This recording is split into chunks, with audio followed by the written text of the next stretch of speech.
Hello guys, hello student. आज का जो विषय है आपका वो ग्राइंडिंग से संबंधित है। ग्राइंडिंग संबंधी मतलब है कि ग्राइंडिंग जो आपके टूल होते हैं कितने टाइप के होते हैं, ग्राइंडिंग मशीन कितने टाइप की होती हैं। तो ग्राइंडिंग जो हम होती है, जब हम कोई वर्क करते हैं, ठीक है, वेल्डिंग हो रही है या हमारे पास कोई रफली वर्क है, तो उसको कैसे हम जो है रिमूव करेंगे। कहने का अर्थ ये है कि दो तरह के ग्राइंडर होते हैं, एक रफ ग्राइंडर होता है, एक प्रोसीजन ग्राइंडर होता है। तो ध्यान दें, रफ ग्राइंडर क्या होता है। रफ ग्राइंडर वो ग्राइंडर होते हैं जिसके द्वारा हम अगर ग्राइंडिंग करते हैं तो ग्राइंडिंग करने पर उसमें कोई एक्यूरेसी का जो है कोई पैमाना नहीं होता है। लेकिन जो एक्यूरेसी वाले होते हैं उन्हें बोलते हैं प्रोसीजन। प्रिसीजन प्रिसीजन मतलब होता है परिशुद्ध। किसी चीज़ को जो इससे रफ से ग्राइंड करेंगे जो परिशुद्ध बनेगी। परिशुद्ध जो ग्राइंडिंग होते हैं वो अलग होते हैं। तो जो प्रिसीजन आपके ग्राइंडिंग होते हैं, प्रिसीजन ग्राइंडिंग भी कई तरह के होते हैं, लेकिन प्रिसीजन ग्राइंडिंग में मुख्य रूप से कौन कौन से आपके आपके इंटरनल ग्राइंडर है, सरफेस ग्राइंडर है, ठीक है, और आपका टूल एंड कटर ग्राइंडर है। ये आपके क्या है, एक तरह से प्रोसेशन ग्राइंडिंग है। बेड ग्राइंडर होता है, ठीक है। इस प्रकार से ये आपके प्रोसेशन ग्राइंडिंग में आते हैं, क्योंकि इसके द्वारा प्रिसीजन में विशेषता यही होती है कि जो ग्राइंडिंग होती है उसमें एक्यूरेसी होती है। जैसे आप जानते हो हम माइक्रोन में काटते हैं, 0.01 0.02 इस रूप में हम लोहे को काटते हैं, लेकिन रफ ग्राइंडर में ये अवस्था नहीं होती है। आप समझ सकते हो। तो आप आज बताने जा रहे हैं आपको रफ ग्राइंडर कितने टाइप के होते हैं और इनका वर्क क्या क्या होता है। नंबर 1 आपका ऊपर लिखा है हैंड ग्राइंडर लिखा है। रफ ग्राइंडर में ग्राइंड की जाने वाली जाप के साइज की ज़्यादा शुद्धता की आवश्यकता नहीं होती है। इसके लिए जो है कई प्रकार की मशीनें हम प्रयोग में लाते हैं। कौन कौन सी हैं? पहला होता है हैंड ग्राइंडर, जो हाथ से यूज करते हैं अक्सर, ठीक है। इसमें क्या है, इसे पोर्टेबल हैंड ग्राइंडर भी कहते हैं। जैसे वेल्डिंग वाले लिए घूमते हैं या हम लोग अपना काम करते हैं कुछ, उसमें हम ग्राइंडिंग कर देते हैं, ठीक है। तो यह है, इसे हाथ द्वारा घुमाया जाता है। इसे बेंच पर भी हम फिट कर लेते हैं, ठीक है। इसका प्रयोग छोटे हल्के कामों के लिए हम जो है प्रयोग में लाते हैं। जैसे कि पेचकस ग्राइंड करना। पेचकस आप जानते हो स्क्रू ड्राइवर होता है, उसको ग्राइंड करना पड़ जाता है कभी कभी, क्योंकि उसका आगे का जो मुंह होता है वो खराब हो जाता है, ठीक है। नंबर सेकंड पे है आपके पोर्टेबल इलेक्ट्रिकल ग्राइंडर। ये इलेक्ट्रिकल ग्राइंडर है, ये बिल्कुल सेम जैसे ये हाथ से चलता है, ये आपका बिजली से चलता है, ठीक है। इसकी स्पीड ज़्यादा होगी। इसे बिजली की मोटर द्वारा चलाया जाता है। यह वर्कशॉप में बहुत ही आवश्यकता वाला होता है। इसे कहीं भी ले जा सकते हैं, ठीक है, और प्रयोग कर सकते हैं। इसका प्रयोग यह भारी जाप की ग्राइंडिंग के लिए हम इसे प्रयोग में लाते हैं, तथा स्नैगिंग के लिए किया जाता है। इसका जो प्रयोग है वो ज़्यादातर किसमें करते हैं? स्नैगिंग के लिए। मैंने बताया था आपको पूर्व में स्नैगिंग क्या होती है, ठीक है। जो ग्राइंडिंग करने वाले जॉब होते हैं या जॉब आपके ढलाई वाले होते हैं, उनके ऊपर से मोटा मोटा जब हम ग्राइंड करते हैं, ठीक है, मोटा मोटा धातु को, मेटल को रिमूव करते हैं, तो वो क्रिया कहलाती है स्नैगिंग करना, ठीक है। नंबर 3 पे है फ्लेक्सिबल शाफ्ट ग्राइंडर। फ्लेक्सिबल यानी कि थोड़े लंबाई में हो, लचीले हो, उसमें कुछ जगह हो। तो फ्लेक्सिबल वाले क्या होता है? फ्लेक्सिबल ग्राइंडर विशेषता क्या है कि यह मुख्यतः बफिंग, सैंडिंग, रोटरी फाइलिंग, फैटलिंग। ध्यान दें, ये कह रहा है कि फ्लेक्सिबल ग्राइंडर बफिंग आया। इसमें बफिंग क्या होता है? जब जैसे बर्तन वगैरह बनते हैं, कोई मेटल्स हमको तैयार करते हैं, जैसे लास्ट में फिनिश करते हैं, चमकाना होता है, तो चमकाने के लिए क्या यूज करते हैं? बफ। जैसे ग्राइंडर व्हील होता है उस टाइप की बफिंग होती है, वो एक तरह से अलग पेस्ट से बनती है, ठीक है।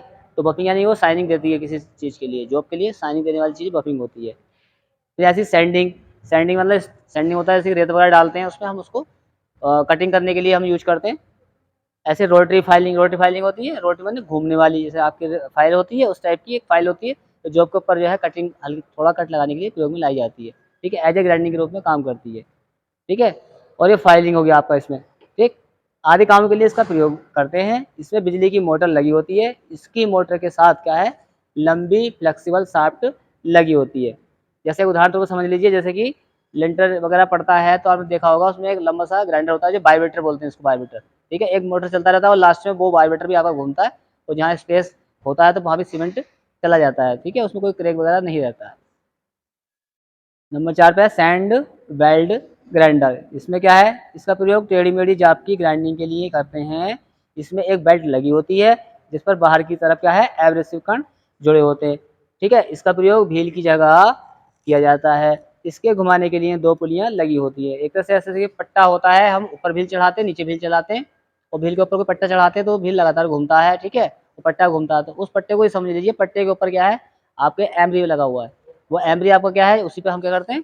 टूल वगैरह को घिस लेते हैं, ठीक है। तो उसी प्रकार से होता है आपका सैंड बेल्ट ग्राइंडर। जैसे बेल्ट होती है, बेल्टे, बेल्ट के ऊपर जैसे हमारा पट्टा मान लीजिए, इसके ऊपर आपके ग्रेन्स लगे हुए हैं, आपके एरसी लगे हुए हैं जो कटिंग करने वाले, वो अब ये पट्टा लगातार ऐसा लगातार घूम रहा है, उसमें हम कोई चीज़ ऐसे करके उसको ग्राइंड कर सकते हैं, ठीक है।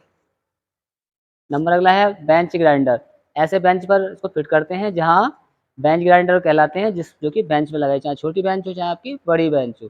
ठीक। इसकी मोटर 60 पर एक व्हील, इसे डबल एडेड मोटर वाला ग्राइंडिंग व्हील भी कहते हैं। इसका प्रयोग टूल ग्राइंडिंग के लिए किया जाता है। बेंच ग्राइंडर क्या होते हैं, इनका जो है अपने वर्कशॉप में छोटे टूलों को ग्राइंड करने के लिए प्रयोग में लाए जाते हैं। इसकी मोटर में बहुत साइज में आपके ग्राइंडर व्हील लगे होते हैं। एक ग्राइंडर व्हील इसमें रफ वाला लगा होता है, एक ग्राइंडर व्हील आपको इसमें क्या है जो है हार्ड वाला लगा होता है। हार्ड वाले से स्मूथ फिनिशिंग आती है, रफ वाले से क्या है रफ स्मूथ फिनिशिंग आती है। यानी रफ का काम होता है ज़्यादा मेटल काटना और स्मूथ वाले का कम मेटल काटना और शुद्ध बना देना। ठीक है। अगला है इसमें पेडेस्टल ग्राइंडर। बेंच ग्राइंडर जैसे ही पेडेस्टल ग्राइंडर होते हैं, लेकिन ये थोड़ा इनकी पैड लगा होता है, बड़ा सा एक पट्टे पे खड़े होते हैं। ये क्या है इसमें, यह है एक प्रकार का बेंच ग्राइंडर जैसा ही होता है। इसमें क्या है, बेंच की बजाय क्या है इसमें पेडेस्टल लगा होता है। पेडेस्टल मतलब पैर, जैसे पैर टाइप का स्टैंड होता है, उसमें ऊपर साइड में लगे होते हैं जो आपके वर्कशॉप में लगे हुए हैं। ठीक है। क्या है कि इसमें क्या है, बजाय पेडेस्टल फिट करके यूज करते हैं, इसका प्रयोग भी टूल ग्राइंडिंग के लिए हम किया जाता है। वर्कशॉप में जाता है टूल ग्राइंडिंग के लिए किया जाता है, क्योंकि बेंच वाले ग्राइंडर पे हम जब टूल ग्राइंड करते हैं तो उसमें हमें बैठना पड़ता है। लेकिन पेडेस्टल ग्राइंडर में क्या है, आप स्टैंड में होकर के खड़े होकर के सुविधाजनक आप जो है टूल को ग्राइंड कर सकते हैं। इसलिए पेडेस्टल ग्राइंडर बनाया गया और इसकी कटिंग जो पावर होती है वो बेंच वाले से ज़्यादा होती है। ठीक है। अगला है बेड ग्राइंडर। बेड माने होता है गीला, बेड माने पानी वगैरह जहाँ यूज होता हो। इसमें क्या है कि यह भी एक पेडेस्टल ग्राइंडर होता है। क्या है, इसमें पेडेस्टल के ऊपर एक पानी की ट्रे लगी होती है। यह ग्राइंडिंग करते समय उत्पन्न ताप को कम करती है। कूलेंट इसी में प्रयोग किया जाता है। बेड ग्राइंडर जैसे हो गया, ऐसे पेडेस्टल ग्राइंडर होता है, आपके नीचे सेफ्टी गार्ड लगा होता है, तो ऐसी उसमें चारों तरफ क्या है प्लेट सी लगी होती है इस टाइप की। ठीक है। उसी के ऊपर आपके ऐसे मोटर है, यहाँ आपकी ट्रे बनी हुई है, तो ग्राइंडर भी इतना यहाँ तक घूमेगा। ठीक है। ठीक। जब उसके टच में क्या थोड़ा पानी रहता है, जब हम कोई भी जॉब को ग्राइंड करते हैं तो वो घूमता है, तो उसमें पानी जो है लगता रहता है, तो वो जो है आप जो है टूल में या कोई भी मेटल आप यूज कर पे काम करें तो वो जो है ठंडा होता रहता है उससे। पेडेस्टल टूल ग्राइंडर, यह भी बेड ग्राइंडर होता है। जैसे बेड ग्राइंडर होता है वैसे ही ये होता है, लेकिन इसमें 2 व्हील लगे होते हैं, जबकि आपके बेड ग्राइंडर में एक ही व्हील वन साइड में लगा होता है, क्योंकि उसमें पोर्ट बना होता है, बर्तन बना होता है, उसी के अंदर व्हील होता है। ठीक है। इसमें दोनों तरफ होता है। इसमें क्या है, पेडेस्टल पर जो है फिट करते हैं, इसमें टूल पोस्ट को किसी भी कोण पर सेट किया जा सकता है, इसलिए टूल ग्राइंडिंग के लिए यह ज़्यादा सुविधाजनक होता है। ध्यान दें, पेडेस्टल टूल ग्राइंडर जो होते हैं सामान्य रूप से हमारे यहाँ पर जो ग्राइंडर हैं वो भी आपके पेडेस्टल टूल ग्राइंडर ही है। क्यों, उनमें ऑलरेडी पेडेस्टल ग्राइंडर लगा हुआ है। ठीक है। उसमें क्या है कि हम यहाँ पेडेस्टल ग्राइंडर में पैड लगा होता है, उसमें हम टूल फंसा लेते हैं और टूल को अपने आप ही दाएं में जितना हमको ग्राइंड करना है उसको दाएं में घुमाते रहते हैं और ग्राइंड कर लेते हैं, क्योंकि उसमें क्या है हमें पकड़ने में असुविधा जो होती थी वो असुविधा नहीं होती है। तो इस प्रकार से आपने जान लिया कि जो रफ ग्राइंडर हैं वो कितने टाइप के होते हैं। ठीक है। रफ ग्राइंडर का काम केवल रफ वर्क करने के लिए होता है, ज़्यादा इसका फिनिशिंग से कोई मतलब ज़्यादा नहीं होता है। अगली वीडियो में आपको बताएंगे कि प्रोसीजर ग्राइंडिंग कौन कौन से होते हैं। ठीक है। जैसे इंटरनल ग्राइंडर है, सरफेस ग्राइंडर है और सिलेंड्रिकल ग्राइंडर है। ठीक है। और रोटरी ग्राइंडर आते हैं बहुत। ठीक है। सब सतह को समतल करने वाले। ठीक। तो वीडियो को लाइक करें, शेयर करें और चैनल को सब्सक्राइब